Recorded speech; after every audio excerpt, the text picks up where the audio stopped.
जय जोहार दोस्तों, स्वागत है मेरे YouTube चैनल में। जैसा कि मैं आप सबको बता दूं, मैं जो है छत्तीसगढ़ के जॉब से रिलेटेड अपडेट्स अपने चैनल पे डेली बेसिस पे डालते ही रहता हूं। तो मेरे चैनल को सब्सक्राइब कर लीजिए।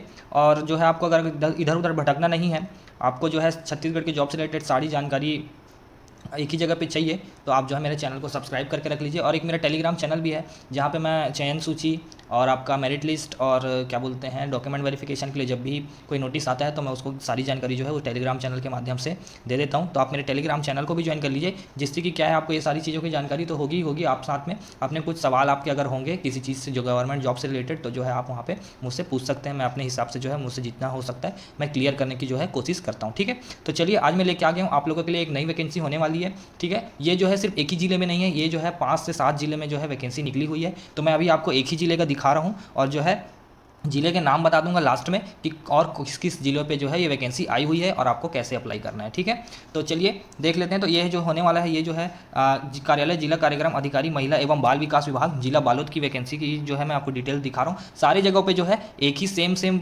वैकेंसी आई हुई है, तो मतलब हर एक पोस्ट सेम है, हर एक योग्यता जो शैक्षणिक योग्यता जो रखी गई है वो सेम है। तो सारी चीज़ें जो है सेम ही हैं, बस आपको फॉर्म अलग अलग अप्लाई करना पड़ेगा, बस प्रॉब्लम यही है। लेकिन 7 से 8 जिलों पे जो है वैकेंसी आई हुई है, मैं आपको लास्ट पे जिले का नाम बता दूंगा। ठीक है, और आपने डिस्क्रिप्शन में पीडीएफ का भी लिंक दे दूंगा, वहाँ से जो है आप सारे जो है अलग अलग जिले के जो पीडीएफ होंगे उसको भी आप डाउनलोड कर सकते हैं। उस पीडीएफ के लास्ट पेज पे जो है आपका फॉर्म का प्रारूप दिया होगा। ठीक है, तो चलिए वीडियो शुरू करते हैं। ठीक है, जैसा कि आप सब देख सकते हैं, ये जो वैकेंसी आई हुई है 26/10/2023 जो है इसका अंतिम तिथि होने वाला है। तो 26/10/2023 तक जो है शाम के 5 बजे तक जो है आपको केवल रजिस्टर्ड और स्पीड डाक या कुरियर के माध्यम से आमंत्रित मतलब कि अपना आवेदन करना है। ठीक है, आपको उसके बाद देख लीजिए आपका जो आगे की जो जानकारी होगी वो www.balod.gov.in या तो फिर मेरे टेलीग्राम चैनल को अगर आप ज्वाइन करके रखते हैं तो आपको जो है वहाँ से भी आपको जो है आगे की जानकारी मिलती रहेगी। ठीक है, तो चलिए देख लेते हैं किन किन पदों पर जो है भर्ती निकाली गई है। तो ये जो है सारे पद जो है संविदा होने वाले हैं, संविदा पद हैं, लेकिन जो है पेमेंट देख लीजिए आप। जिला मिशन समन्वयक के 31,450 रुपये है, जेंडर विशेषज्ञ के जो है 25,780 रुपये हैं, वित्तीय साक्षात्कारता एवं समन्वयक विशेषज्ञ के जो है 20,900 रुपये हैं, कार्यालय सहायक के जो है 18,420 रुपये है, डाटा एंट्री ऑपरेटर के जो है 14,200 रुपये है और मल्टीटास्क स्टाफ का जो है 11,720 रुपये है। ठीक है, तो ये सारे पदों पर जो है भर्ती निकाली गई है। वेतन मैंने बता दिया है। आप जो है स्वीकृत पदों की संख्या आप देख सकते हैं कि किन किन पदों पर कितनी कितनी वैकेंसियाँ आई हुई हैं। ठीक है, उसके बाद देख लीजिए आपका जो आयु है वो 45 वर्ष है मैक्सिमम, आपको अगर छूट वूट मिलता है उसके बाद। ठीक है, और न्यूनतम आयु जो है 21 वर्ष रहेगी। ठीक है ना, उसके बाद देख लीजिए आपका जो है आयु के सत्यापन हेतु जो है आपका 8वीं 10वीं की जो अंक सूची होगी उसमें से ही आपको आधार मानकर जो है अपना बर्थ डेट डालना है, या जो डॉक्यूमेंट वेरिफिकेशन होगा उसमें जो है आपका 8वीं और 10वीं का मार्कशीट देखा जाएगा कि इसलिए आपका जन्मतिथि कन्फर्म करने के लिए। ठीक है, आपको ये बता दूं कि किन किन स्टेट के लोग जो है इसको भर सकते हैं। तो जिला मिशन समन्वयक तथा जेंडर विशेषज्ञ तथा वित्तीय साक्षात्कारता एवं समन्वयक विशेषज्ञ पद हेतु छत्तीसगढ़ राज्य का ही निवासी जो है अनिवार्य होगा,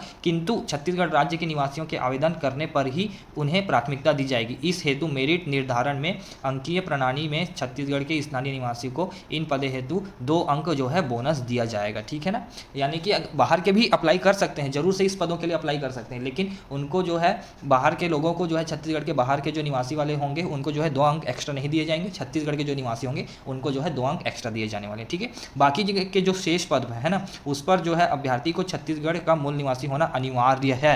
ठीक है, इसमें जो है बाकी के जो पद हैं उसमें जो है छत्तीसगढ़ के मूल निवासी ही आवेदन कर सकते हैं, बाकी जो है वो लोग आवेदन नहीं कर सकते हैं। ठीक है, इस हेतु सक्षम अधिकारी द्वारा जारी किए गए निवासी प्रमाण पत्र ही मान्य किए जाएंगे। ठीक है ना, उसके बाद देख लीजिए आप आरक्षित वर्ग हेतु जो है आपको जाति प्रमाण पत्र दिखाना होगा। और ये भी देख लीजिए कि कोई भी उम्मीदवार जिसने विवाह के लिए निर्धारित आयु सीमा से पूर्व विवाह कर लिया हो नियुक्ति के लिए पात्र नहीं होगा। ठीक है ना, उसके बाद देख लीजिए चयन होने की स्थिति में जो है चयनित अभ्यर्थी को 50 रुपये के स्टैम्प पेपर पर नोटरी द्वारा अभिप्रमाणित तत्संबंधित शपथ पत्र प्रस्तुत करना अनिवार्य होगा। ठीक है ना, उसके बाद देख लीजिए आपका और कुछ आपको इंपॉर्टेंट बताने लायक हो तो मैं बताता हूँ।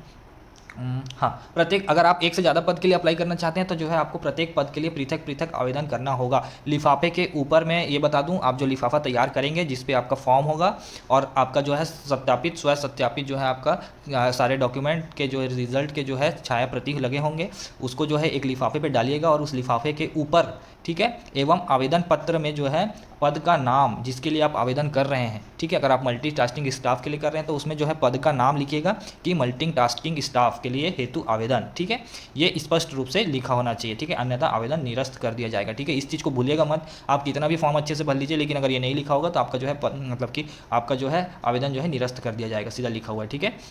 और लिफाफे के ऊपर में जो है आवेदन पत्र में प्रेषक का नाम एवं पत्र व्यवहार का पूर्ण पता, email ID, address, mobile number सहित होना चाहिए, ठीक है। आप ईमेल आईडी मतलब कि नहीं लिख पाते हैं, मेरे को इतना पता है, लेकिन उसमें जो है इस बार जो है आपको ईमेल आईडी भी जो है लिखना है, इस चीज़ को बिल्कुल से ध्यान दीजिएगा, ठीक है ना। और मैं आगे और इंपॉर्टेंट चीज़ बताने वाला हूँ आप लोगों के, तो वीडियो पे जो है आप बने रहिए, ठीक है।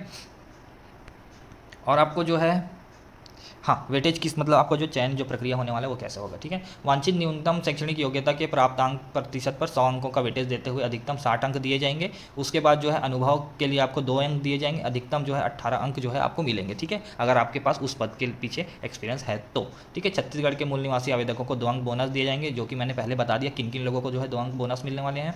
उपरोक्त तीनों बिंदुओं के आधार पर जो है टोटल 80 अंक होते हैं, पर मेरिट इसी 80 अंक के आधार पर जो है मेरिट सूची तैयार की जाएगी, और उसके बाद जो है वॉक इन इंटरव्यू या फिर कौशल परीक्षा हेतु जो है 20 अंक निर्धारित रहेंगे। कौशल परीक्षा किसका लिया जाएगा, हो सकता है मल्टीटास्किंग स्टाफ का जो है कौशल परीक्षा ले लिया जाए, और साथ में जो है आपका एक डाटा एंट्री ऑपरेटर जिसको हम बोल रहे थे, हाँ, डाटा एंट्री ऑपरेटर के जो पद हैं उसके लिए जो है कौशल परीक्षा ली जाएगी, और बाकी के पदों के लिए मुझे ऐसा लगता है कि जो है सारे लोग पदों के लिए जो है साक्षात्कार लिया जाएगा, और इन 2 पदों के लिए जो है आपका कौशल परीक्षा लिया जाएगा, ठीक है।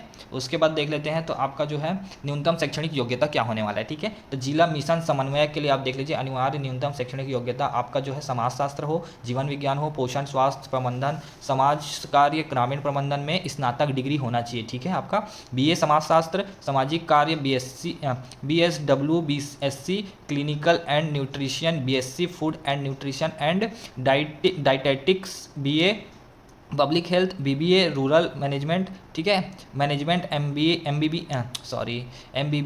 MBBS, BAMS, BH MS आदि, ठीक है। आपके पास अगर ये शैक्षणिक योग्यता है तो आप जो है इस पद के लिए अनिवार्य से आप अप्लाई करिए, ठीक है। अनिवार्य कौशल जो होंगे इसमें जो है कंप्यूटर का जो है अच्छा ज्ञान आपको होना चाहिए, MS ऑफिस में जो है कार्य करने की क्षमता आपकी होनी चाहिए, ठीक है। और ये जो मैं आपको बता रहा हूँ ये जो है सारे जिलों के लिए यही अप्लाई होने वाला है, इस चीज़ को ध्यान में रखिएगा। ये बार बार आप मुझे मत पूछिएगा कि इस जिले पर ये अप्लाई होगा या नहीं, वो नहीं, लेकिन जो है ये मैं आपको पहले ही बता दे रहा हूँ, इसलिए कि जो है जो भी चीज़ मैं बता रहा हूँ ये सारे जिलों के लिए सेम होने वाला है, ठीक है। अनिवार्य न्यूनतम अनुभव जो है रखा गया है वो है संबंधित क्षेत्र का शासकीय और अर्धशासकीय जो है गैर शासकीय संगठन संस्थाओं में कम से कम 3 वर्षों का अनुभव, 3 वर्ष का अनुभव, महिलाओं के मुद्दों का अनुभव, ठीक है। और उसके बाद देख लीजिए अगर आपके पास स्नातकोत्तर धारक हो तो उसको जो है प्राथमिकता दी जाएगी, और अंग्रेजी भाषा में कंप्यूटर में कार्य करने का अनुभव होगा तो ज़्यादा अच्छा है, ठीक है। जेंडर विशेषज्ञ की बात कर लें तो उसमें जो है सामाजिक कार्य, अन्य सामाजिक क्षेत्रों में जो है स्नातक डिग्री आपका होना चाहिए, और कंप्यूटर में आपका ज्ञान होना चाहिए आपको, और जेंडर के संबंधित कार्य जो कि ऊपर जो थे वो सेम लिखा हुआ है। बाकी स्नातकोत्तर डिग्री आपके पास है, पोस्ट ग्रेजुएशन आपने किया हुआ है तो आपको जो है प्राथमिकता दी जाएगी, और कंप्यूटर भाषा में कार्य आपको आना चाहिए, ठीक है। वित्तीय साक्षरकर्ता एवं समन्वयक विशेषज्ञ के लिए आपका जो है अर्थशास्त्र, बैंकिंग, अन्य समान कार्य में स्नातक डिग्री आपका होना चाहिए, और आपको कंप्यूटर का अच्छा ज्ञान होना चाहिए, और साथ में आपका जो है अगर वित्तीय साक्षात्कारता वित्तीय समावेश में संबंधित कार्यों का शासकीय, अर्धशासकीय, गैर सरकारी संगठन संस्थाओं में कम से कम 3 वर्षों का आपका अनुभव होना होगा तो ज़्यादा अच्छा है, ठीक है। स्नातकोत्तर की डिग्री आप धारक होंगे तो प्राथमिकता दी जाएगी आपको, ठीक है, अंग्रेजी भाषा में कंप्यूटर के कार्य, ठीक है।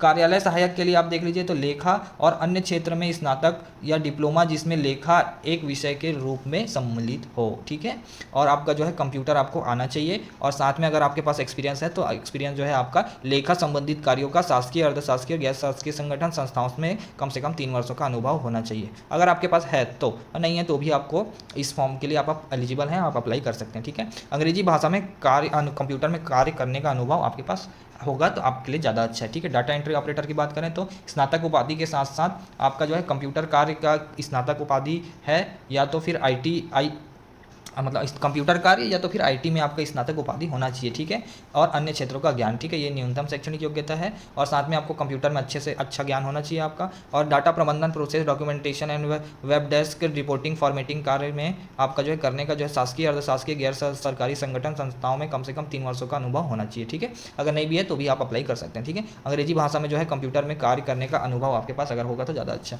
और मल्टीटास्किंग स्टाफ की बात करें तो इसमें जो है सीधा 10वीं पास रखा गया है, और इसमें जो है और कुछ नहीं मांगा गया, आपके पास एक्सपीरियंस बोला गया, तो एक्सपीरियंस जो एलिजिबल रहने वाले हैं वो है किसी भी शासकीय अर्धशासकीय संगठन में जो है आपने अगर किसी भी संस्था में जो है निजी क्षेत्र में कम से कम 2 वर्षों का भृत्य या साफ सफाई आदि के कार्य अनुभव अगर प्रस्तुत करते हैं तो वो मान्य होंगे, ठीक है ना। उसके बाद देख लीजिए आपको जो है संविदा एक मुश्त वेतन पर अधिकतम 2 वर्ष की अवधि के लिए योग्य अभ्यर्थी का चयन नियुक्ति किया जाएगा, ठीक है। आपका जो है रिन्यू अगर आपका होता है 2 वर्ष के आगे, आपको क्या है ऐसे तो भी निकालते नहीं है निकालने के लिए, लेकिन जो है अगर 2 वर्ष हो जाते हैं तो आपका जो है पोस्ट फिर से रिन्यू किया जाता है और रिन्यू में जो है आपको 1-1 साल आपका बढ़ा दिया जाता है, ठीक है।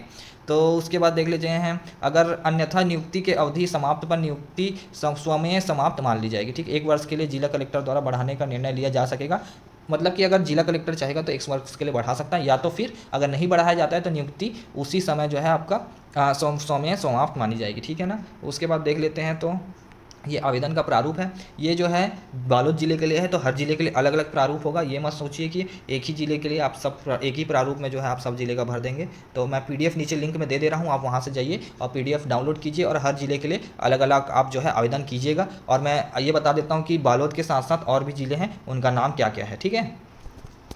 आपका जो है टोटल बालोद के मिला के बालोद 1, बीजापुर 2, कोरिया 3, कोरबा 4, कबीरधाम 5, बेमेतरा 6 और RGN 7, टोटल 7 जिलों में जो है ये वैकेंसियाँ आई हुई हैं। तो 7 के 7 जिलों का जो है PDF मेरे डिस्क्रिप्शन में आप चले जाइए, वहाँ पे आपको मिल जाएगा और अपना आवेदन करिए। और आप मेरे टेलीग्राम चैनल को ज्वाइन कर लीजिए और वहाँ पे कोई भी आपको डाउट रहता है तो मुझे कमेंट ना करके सीधा टेलीग्राम पे जो है मैसेज करिए, क्या है वहाँ पे मैं आपका जो है डाउट जो है ज़्यादा अच्छे से सॉल्व कर पाऊँगा, ठीक है। मिलते हैं अगले वीडियो में, तब तक के लिए धन्यवाद।